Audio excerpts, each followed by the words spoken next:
Hello and welcome to the Dream Team Professor podcast. My name is Scott and in this episode we're looking at all the top point scorers and key talking points from Gameweek 11 Sun Dream Team. I'll also follow up with my team update at the end of the episode. So we're going to start things off with Brighton 2, City 1. So City now make it 4 losses on the bounce. They played with a back three of Walker, Pusey and Vardiol, with Rico Lewis sort of joining the midfield alongside Kovacic. But you had Akanji and Ake both on the bench, which I think was a bit strange, and they must not both be fully fit at the moment. Savinho had a big chance earlier on in the game, so 5 points. He got a bonus point as well, shot on target and 2 tackles. So not a bad return from him. Erling Haaland, so 10 points in this game. He got his goal early on, the fastest player to 75 Premier League goals. He was the second highest capped though this week, so he was behind Mohamed Salah. So Haaland had 33.1%. He was 2% behind Salah in the 1K captaincy, and obviously came off worse than Salah this week. So 10 points, 1 goal in his last 3, or 4 goals in his last 5 if you want to paint it a little bit better. But either way, he hasn't been quite at his best. But I think he was unlucky again in this one. He had another chance where he hit it against Verbruggen and it sort of went onto the post. Kovacic got the assist for Haaland's actual goal. Kyle Walker, again, troubled defensively against Matoma. He just doesn't look quite at it at the moment, and I think they're quite desperate to get some of these other defenders back. I think after this international break, when Ake comes back, Akanji comes back, and then maybe we've got Diaz and Stones in the mix, I think it's not out of the question they might go back to that back 4 of 4 centre-backs potentially, to shore things up a little bit more. João Pedro came on in the second half, 66th minute, and completely changed the game. Before that, Baliba came on at half-time, and he had a really good performance too.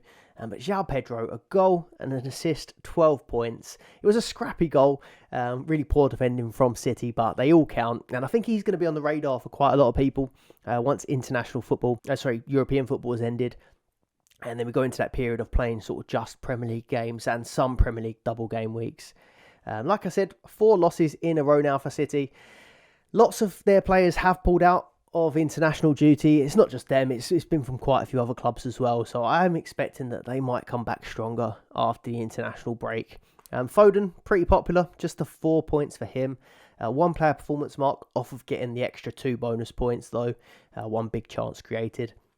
Matheus Nunes has been fairly popular recently, but that's 3 games running now that he's not got bonus points. It seems like his purple patch has probably ended. Kevin De Bruyne didn't start. I did wonder whether he might end up starting this one after getting a few minutes in the previous match, but he only came on in the 74th minute. No returns from him, but maybe he'll be back after the international break. Ederson, 5 points, so 3 bonus points, a couple saves for him. And then Estupiñán, quite cheap. He got 7 points, a bonus, 2 tackle points, and 2 big chances created. So maybe something to keep an eye on if you think Brighton might shore things up at the back. You had Matt O'Reilly as well, who got the goal off the bench, 8 points for him. Liverpool 2, Aston Villa 0. So another clean sheet for Liverpool and another disappointing result for Aston Villa. They've been a bit downhill recently, but Liverpool's so good at the back. I really didn't see them keeping a clean sheet in this one. Gakpo was benched, so Diaz started. That's a rotation that happens quite regularly, but Diaz got that hat-trick against Leverkusen. So he was back in for this one, but just the 2 points for him. Robertson was back in for Tsimikas. I know last week a few people were asking questions, would Tsimikas be the sort of first choice left back now? But it seems like these two are still going to rotate a fair bit. It was a counter-attack from a corner where Salah went through and was brought down by Bailey. And it surely would have been a red card, I think, if Darwin hadn't have then got onto the end of it and then put the goal away. So Darwin Núñez with 11 points in this one. So I thought he might start 2 last week, but Diaz actually ended up playing centre forward and obviously got that hat-trick. But Darwin looking fairly good, 11 points, 3 shots on target. And last season, he was sort of becoming renowned for having so many shots on target. He gets the chances, but doesn't always put them away. There was a few frustrating moments from him. Obviously, Salah got the assist for that move, so he came away with 14 points in total. He got his goal later in the game, but just the 1 shot on target in this one. Trent Alexander-Arnold, so picked up a hamstring injury 23 minutes in, and Conor Bradley came on as his replacement. So Annoyingly for Trent owners, you won't get the clean sheet points where he only played the 25 minutes. Colin Bradley, where he played above 60, came away with the clean sheet. All eyes on Bradley, I suppose, because he was quite good in spells last season. But it doesn't sound like the Trent injury is going to be that serious. So I don't know if Bradley's really going to be a legitimate option, really. We'll have to wait for some more news. A big chance missed by Darwin Núñez after another counter-attack. And they just kept counter-attacking from... It seemed like Aston Villa corners were happening. And then Liverpool just sprinting down the other end and looking a threat. 2 good saves from Kelleher, both from corners. Onana had one of the shot. He's already had a few goals already this season. He's one of a few players that done all right for Aston Villa, so he came away with just the 5 points in this one. And Tielemans, 6 points. Got a few bonus points thrown in there, but overall pretty disappointing from the whole Villa team. Late goal from Salah, again, from back to front really, really quickly. But again, I feel like it was fairly fortunate. So he went through, Carlos sort of headed the ball straight into Salah, and then Salah just went straight through and got that goal. But I just feel like the luck is a little bit with Salah at the moment, and Haaland seems to be getting unlucky, where actually they're both putting in really quite convincing performances, I think. But it just seems like the rub of the green is going with Salah this way. I think most people probably have both anyway, so it's not much of a problem. But the captaincy has been quite a tough decision over the last couple of weeks. 4 Premier League games in a row now, Salah has scored. It was a blank for Diaz, I mentioned, after his hat-trick last week. It just seems a common theme with him. He's either smashing in hat-tricks or braces, or he's just doing nothing. Gravenberch got max bonus, so 12 ppm. That's the most in the game with 26 bonus points now. Only 2 matches he hasn't started, and they were both Carabao Cup matches. So if you want someone that's definitely going to play, he seems like he's one of the most nailed players at the moment. But I don't think the bonus has really been enough to sort of make him a competitive option currently. Tielemans, I mentioned 6 points, 3 bonus, tackles and big chance created. And Onana got his bonus points, tackles and a shot on target. And the only other thing to mention really was Watkins went off after 65 minutes at 1-0, which I think was a little bit strange. Obviously, Duran coming on, but you'd think when they're chasing the game, they would have kept Watkins on there. So overall, Watkins been a little bit disappointing so far this season. United 3, Leicester 0. Bruno Fernandes absolutely smashing it again. Team news, Garnacho was benched for this one. Luckily, well, maybe not luckily, I took Garnacho out this week. And then when I saw him benched, I was like, okay, that's quite a nice relief. But of course, he went on to score later in the game. It happened to me last week as well, where I took Maddison out the previous week.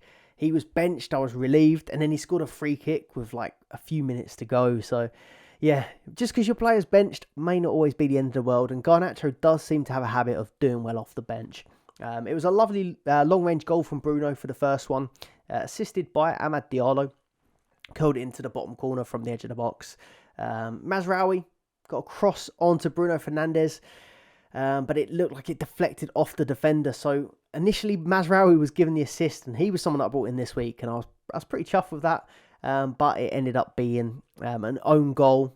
So no assist for Mazraoui, and the assist was given to Bruno Fernandes. Amad had a shot on target at the end of the very first half. Really good performance from him. But he's down as a striker on the game, which is quite unfortunate. 10 points, an assist, 3 bonus for him, a shot on target and tackle points. But just with the new manager coming in and so many options in those wing positions, I don't really feel like he's a decent option at the moment. Rashford and Dalot both subbed off in the 57th minute, which really, really frustrating if you had Dalot like myself. 3 more minutes, if he'd have spent on the pitch, he would have then came away with the clean sheet. So I feel a little bit robbed there, but I had Mazraoui, so I was fairly fortunate to have one of the clean sheets. But I think in that scenario, you can't really beat yourself up too much. He plays a lot of minutes, Dalot, and I think you're just quite unfortunate if you did have him. Garnacho came on, like I said, shot right into the top corner, assisted by Bruno Fernandes. So Bruno coming away with a goal and 2 assists, 17 points. He's the highest scoring player over the last 3 game weeks now, Bruno Fernandes, with 61 points. Garnacho obviously got his 8 points for the goal. But fifth highest scoring player in the game as well, Bruno Fernandes now. These last few weeks have really shot him up the rankings. 4 goals, 7 assists for the season. Mazraoui, 10 points, really good. Again, getting loads of tackle points, 5 tackles here, and bonus points. He's right up there amongst the defenders. I think he's the top tackler. He might be one of the top 2 bonus scoring defenders as well. Last couple, Ugarte, 8 points for a massive 8 tackles. And then Casemiro, 7 tackles as well. So busy in the midfield. And then Fatawu, we'll throw him in there as well. So 14 player performance marks, got him the maximum bonus points. Chelsea 1, Arsenal 1. So main team news really, I think, was Ødegaard back starting for Arsenal. And also Cole Palmer. There was a few doubts around him. I thought he was going to end up being okay. And he went on to start this game. Reece James was benched. He's been playing quite a lot recently, but not trusted for this one. Arsenal pretty much back to full strength. Although there's been a little bit of news come out over the international break that Ben White has had an operation, so he's going to be out to up to 8 weeks. So again, Arsenal are going to be without their sort of main defensive partnerships, which is a bit frustrating going forward. Palmer had a shot on target from distance earlier on, testing Raya, but had a rather quiet game overall, just the 3 points. And now he's had no goals or assists against Arsenal, Liverpool, City and United this season. So hasn't been quite doing it against the bigger sides. I don't think there's any concern. And the fixtures are really good for Chelsea going forward. Arsenal won a free kick and Declan Rice took a quick free kick through to Havertz, who finished it off. But after a VAR check, it was narrowly offside. So Havertz came away with just a 1 point. He's going to be dropping in price, and he's getting to quite a nice price point, actually, Kai Havertz, with Arsenal's fixtures getting a bit nicer. So I think that he could be one to watch over the next few weeks. He's currently at 4.8, and I think he could be dropping down to as little as 4.5. So he is one to keep an eye on. Ødegaard got the assist for the Martinelli goal. So Martinelli came away with 10 points. Ødegaard came away with 8 points. And Ødegaard was brilliant in this game. You would never have known that he's been missing for this long. He pretty much showed everything that we've been missing in his absence. So he won the ball back for the goal and then put the ball over the top for Martinelli to put away. But yeah, just that bit of incision that I think that Arsenal have been missing in that sort of right centre mid position. Ødegaard really did look good in this game. Not sure yet whether I trust him as an option. It is just his first attacking return of the season. He has only played 5 matches. So I think I'd want to wait and see a little bit more from him. But it was a really good return from Ødegaard. Martinelli, I mentioned 10 points. He's on 3 goals, 3 assists for the season. Playing with a bit more confidence. But it was a quick equaliser from Chelsea. So Neto, a few people did jump on him the last couple of weeks. He got 10 points, a bonus, shot on target and a big chance created. Long range strike, pretty poor defending from Arsenal, but he was impressive in this game. Swapped wings as well, so there was a substitution. I think it was, he started off on the left hand side and then Madueke came off for Mudryk, I think it was. And then instead of Neto going off, he switched from the left wing to the right wing. So he looks like he's really in favour at the minute, and no surprise because he's in really good form. 3 points for Saka. Hasn't really been the best since coming back from his injury. I know he got the goal against Liverpool, but in the other games he's been relatively quiet. He was probably unlucky to not have an assist. I think he put a ball in, and I can't remember I think it might have been Marino who looked like he should have got on the end of it, but just couldn't quite reach it. Just the 1 bonus point for Saka, but he's not going to be going anywhere for me from my team. Especially after the international break. He's not gone with England, so probably going to get a bit of a rest in the internationals. Raya, surprise max bonus, so 13 ppm for David Raya, 8 points, 2 saves, 90% passing, got him 3 marks, a foul 1, got him 1, a punch, 4 claims and 4 sweeps for David Raya. Spurs versus Ipswich, so the main talking point for the team lineups was James Maddison benched again. I wasn't expecting this. I know he has been benched a fair bit recently, but they've had some real tough matches, and he's been sort of favouring the players that are a little bit more solid defensively, a bit more work rate. But I really did think against Ipswich that James Maddison would be starting this game. One, they'd be expected to have more of the ball, more of the possession, but benched again. Van der Ven missing through injury, still out. So Dragusin started and was pretty terrible as well. They've got Haaland and Man City next week, so that might come into your thinking with the captaincy potentially. Sammy Szmodics, though, lovely bicycle kick in this game, and Ipswich were brilliant, to be honest with you. So Szmodics scored a bicycle kick. Delap got the second goal after an Ipswich counter-attack, and just Spurs defensively all over the place. Before that, there was a big chance for Johnson from a Son cross. Son came away with 6 points, 1 bonus, 2 shots on target, a big chance created. 1 player performance mark off of 3 bonus. He had a shot from range as well that was saved by Muric. But Muric is looking like he could be an option. 1.9 million, 7 player performance marks, 5 saves and 5 points in total. If you're looking to come off sells, maybe you could consider going to Muric. There are a few other cheaper options, but if you're looking to get a bit more budget up further up the pitch, he might just be an option for you. Porro on corners with no Maddison in the side. He put a corner in, and it looked like it was going to assist a Solanke goal, but Solanke kicked the ball against his own hand on the way through, so it was disallowed, which would have annoyed a lot of Solanke owners. There's quite a lot of Solanke captainers this week as well, targeting that Ipswich match. He did just come away with the 5 points, and we got a bonus and 2 shots on target, so at least it wasn't a full blank, but again, a little bit disappointing after his really good performance last week. Porro then had another corner and actually did get the assist this time for a Bentancur headed goal. Porro came out with 8 points, got an assist and 3 bonus points. So those bonus points seem to just come a bit more regularly for Porro, with Maddison not starting and obviously Porro taking a lot of the set pieces. Udogie, the cheaper of the 2 defensive options for Spurs, he got 7 player performance marks, so really close to getting 3 bonus. But the fixtures are not looking that good for Spurs at the minute to look at getting their defenders in, with City next week. Blank for Brennan Johnson and a blank for Kulusevski. Kulusevski in my team, so a little bit disappointing. But again, I've said it a few times. He's at that price point where he's not going to return every single week, but he's quite handy to have in your side.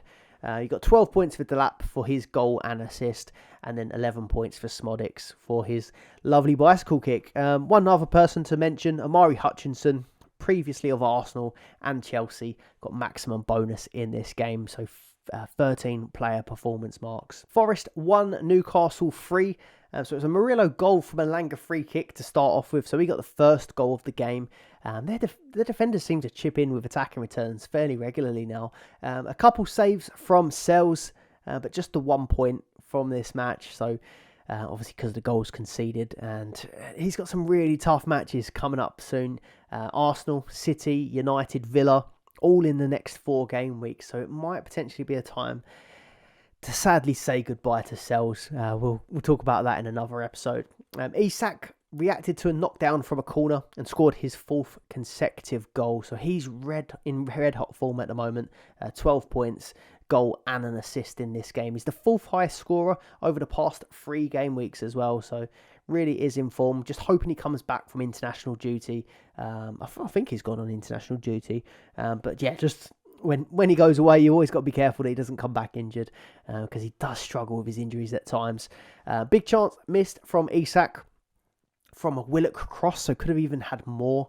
But Joe Linton with a really, really good goal. Not a player I particularly like after the match from a couple seasons ago where he sort of shoved Gabriel. I've always sort of resented him a little bit for that, but he was fantastic in this game. 11 points, close to hitting 3 bonus.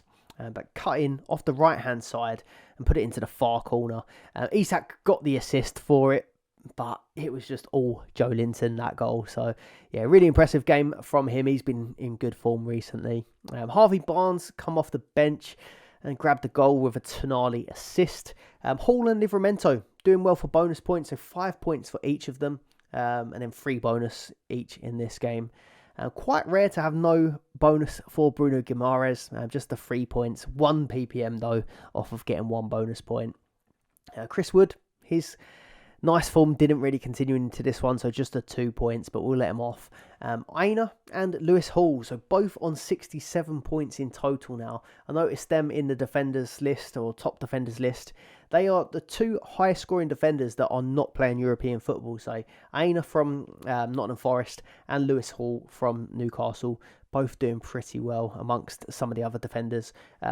Just 5 points off of Digne, who's been pretty popular from Dream Team players. So just shows some of these European or non-European players can do pretty well as well. Wolves versus Southampton. So probably wouldn't be a match that we'd normally be that interested in. But Cunha was picking up in his popularity over the last couple of weeks. And he didn't disappoint. So 13 points from Cunha, an assist early on in the game for a Sarabia goal, and it's just a really nice, I'm not quite sure if it was like a no-look pass, but it was definitely disguised through ball, through a load of bodies, Sarabia going on to get the goal, but then the goal himself from Cunha was absolute screamer, put him on 5 goals, 2 assists for the season, and 88 points now for the season, puts him just 10 points behind Solanke and Havertz, who are currently joint 3rd highest striker in the game. So Cunha really is delivering, and he's got a lot of fans in the Dream Team world. I think Southampton were probably quite unlucky, so they had a goal ruled out themselves, which I think probably should have stood. Semedo sort of stuck his leg out or in the way, and then won a foul when VAR checked it. And then even the Cunha one, I mean, take nothing away from the goal, but there was a couple fouls in the build-up to that one. So, no surprise, Southampton felt quite hard done by. But yeah, Dream Team-wise, a lot of happy Cunha owners. Nori came close to assisting. I know he's fairly popular in other fantasy games. I don't think so much in Dream Team. But just really, really attacking. Great ball across the box. Second clean sheet of the season for Wolves. They've got some nice, cheap defensive options. Ben from Dream Team Tonic, he bought in Totti Gomez this week. I think he was 1.1 at the time, and he rose last week by 0.3 after the previous performance. And with the clean sheet, he's going to rise again by another 0.3. So that was a really, really great move from Ben. Even Dawson is pretty cheap and seems to be doing quite well for points. So if you are sort of scraping the barrel a little bit, wanting to try fit a few big hitters in over the next couple of weeks, then maybe Wolves could be one of the teams that you look at. Brentford 3, Bournemouth 2. Visser doing really, really well recently. So 16 points from him in this game and 2 goals. It was quite fortunate for the first goal for Evan Nilsson. So a poor back pass from Van der Berg intercepted by Evan Nilsson. So he scored, got 9 points. But then a headed goal from Visser coming from a Brentford long throw-in. Cliver then got the next goal assisted by Cook. Nice bit of play from a short corner, and Bournemouth sort of done Arsenal, didn't they, with a nice corner routine. So definitely something Bournemouth have been working on. Damsgaard has been really, really good lately. He assisted, or was assisted by Mbuemo from a quite tight angle. But then another goal from Visser for his second. A nice little chip over the keeper, assisted by Janelt. Visser, 3 goals, 1 assist in his last 4 games since coming back from injury. So he's on a nice run of form. Mbuemo, that was his first assist of the season to go with the 8 goals he's already got. So adding another string to his bow there. 12 points from Damsgaard. So 3.1 million. I was kind of expecting that he might be a little bit cheaper. Might be a nice budget enabler. But his 5.8 average is pretty impressive. When you compare it to Kulusevski, who's on 4.4 average, or Rodgers, who's got 5-point average. But obviously, with Kulusevski and Rodgers, they're playing twice a week, and with extra games, although you can score more points overall, it does sometimes bring your average down. So it might not be a fair reflection, but 5.8 does seem pretty impressive for Damsgaard. 2 goals, 3 assists for the season for him. A quick look at Palace Fulham. I don't think many of us will have these players in our dream teams at the moment, but lots of injuries for Palace. No Eze, no Eddie Nketiah, no Wharton in the team. Finished for 2-0 to Fulham. Smith Rowe got the first goal, assisted by Jimenez, and he's had a really good season so far. Almost had a second, but narrowly disallowed by offside. Smith Rowe finished on 10 points, got a bonus, and that's 3 goals, 2 assists for the season. Just 2.7 million, so potentially someone that you might consider going into these sort of winter period where there's no European football. 6 points for Jimenez, 5 goals, 2 assists. but just loads of chances given away by Palace, so they could potentially be a team to target, especially until they get some players back. They also had a red card from, or late in the game, Kamada getting sent off, so that's going to just compile onto their sort of injury troubles that they've got at the moment. Harry Wilson came off the bench to score again. Iwobi got the assist for that one. Chalobah, 5 points, almost max bonus, 11 ppm, but I just can't see myself targeting Crystal Palace at the back at the moment. Daniel Munoz has been pretty consistent throughout the season. Bonus, 2 shots on target and getting tackles again.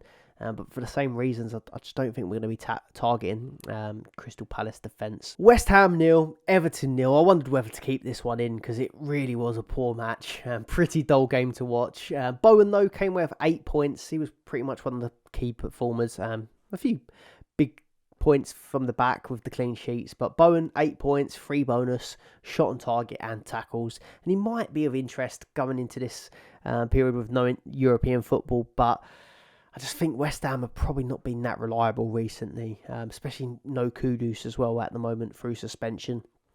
Fabianski at 2.2 million. I thought that maybe he could be of interest, especially if you're looking to move on a Sells or a Kelleher around that same sort of price. Could be a budget keeper, but again, West Ham not been the best at the back. So he got 9 points with the clean sheet and 4 saves. Pickford in the other goal got 10 points, 6 saves, a really nice save at the end. And Tarkowski also double figures, got bonus, shot on target and some tackles. Dwight McNeil wasn't available for the match, so out with injury at the moment. And then Kudus still wasn't available for this one. His ban got extended, so he's not going to be back until the 3rd of December, which will be the second game of double game week 13. So again, it's a bit of an awkward one. You're not going to bring him in that week because he's only going to play one game. So he's not going to be on the table until at least game week 14, I don't think. So here's how my team got on in game week 11. So 80 points for the game week. Total 1,373. I think I went from 46th up to 69th. So lost a little bit of rank, but still within the top 100. Still in a really, really good position. My moves this week were Rico Lewis out and Garnacho out for Mazraoui and Solanke. The Mazraoui one I was always going to do, and Rico Lewis was going down 0.3. Mazraoui was going up 0.3 in price. So it just made sense not to lose the value, but to gain the value. And then the second move was not really necessary, but Garnacho was going down in price slightly. Solanke was going up in price after his impressive week. But also that Ipswich fixture looked really good for Solanke. And although Garnacho had a Leicester fixture, I just thought out of the two, Solanke was going to be quite highly owned and possibly even captained. So I thought going Solanke just seemed like the safer route. Garnacho actually finished with 8 points versus Solanke's 5. But the 10 points I gained from Mazraoui over the 1 point from Rico Lewis left me 6 points positive. So overall, not a bad game week. Sells in goal, just the 1 point, and I will be considering potentially moving him on now with his tough fixtures coming. Mazraoui, really pleased with how he's done, 10 points. On the other side, it's hard not to be annoyed at the Dalot 2 points, but 57th minute, you're just going to have to put that down to bad luck. I could easily be sitting here with close to 10 points for Dalot and 10 points for Mazraoui, so I think fairly unlucky there. Dalot doesn't really get subbed that often. Saka, blanked, but he's not going to go anywhere for me. He's a really good option. The same with Vardiol, actually. I just missed him out, but 2 points in this game. But we've seen, I think he's on 3 goals already for the season, and I don't think City are going to be in a slump forever. So I think Vardiol stays, Saka still stays. Bruno Fernandes, a goal and 2 assists. I was going to say 2 goals, but obviously went down as an own goal in the end. But yeah, really pleased with that. 17 points from him. And yeah, he's still got some nice fixtures to come. Phil Foden, just the 4. So again, he's been a little bit disappointing. Coincided with City's sort of downturn in form, but I think I'm still happy to keep old Foden with the fixtures coming. Even Spurs, on paper, it's a tough fixture, but we've seen how many chances they give away. I think he's going to be a good option still. Kulusevski, 2 points. Disappointing, but it happens. It happens with him, Rodgers. You take your player out, your enabler out after a bad performance. They can still do well the week after. They're going to just keep going up and down in price. He's not really causing much problems in my team. But with City and Roma next, I don't think it looks like a great week for him. Solanke, 5 points. Again, I just went there because I think a lot of people already had him or were bringing him in. He had the price rise. It looked like a prime fixture. Just didn't quite work out. I'm not unhappy with the logic behind the move, but the point's not great. He's probably going to go straight out next week. Haaland captaincy, so 20 points. Obviously, Salah would have been the better captain for the game week, but I just think the luck seems to be going Salah's way. I don't think Salah's been really, really good. But the margins have been quite fine. Haaland's hit the woodwork a couple of times recently. Salah had the rub of the green with getting fouled, but Nunes still getting on the end of it. And Diego Carlos headering the ball straight into him for him to go on to score. So, yeah, two really, really good players. The decision between the two was pretty hard for the captaincy this week. But Salah came out on top. He came out on top last week. So, with Southampton next week, maybe he's going to be the one who's going to get the captaincy next week. That is everything for this episode. So thank you very much for watching. Please do leave a like, subscribe to the channel if you're not already. It's international break, so we're going to have a little break before returning to Dream Team. I'm actually away having a little break myself. I'm not entirely sure when the next Top Players to Target video will drop. I might have to actually put it out early with the information we have now. And then you might have to do your own sort of team news or look into any injuries that might happen over the international break. So I'm not entirely sure I'll be able to get one out while I'm away. But I'll keep you posted either on Twitter or on the community page on my channel. So another reason to subscribe so you don't miss that. As always, any questions, do leave them in the comment section below and I'll get back to you. Thanks for watching and I'll see you on the next one.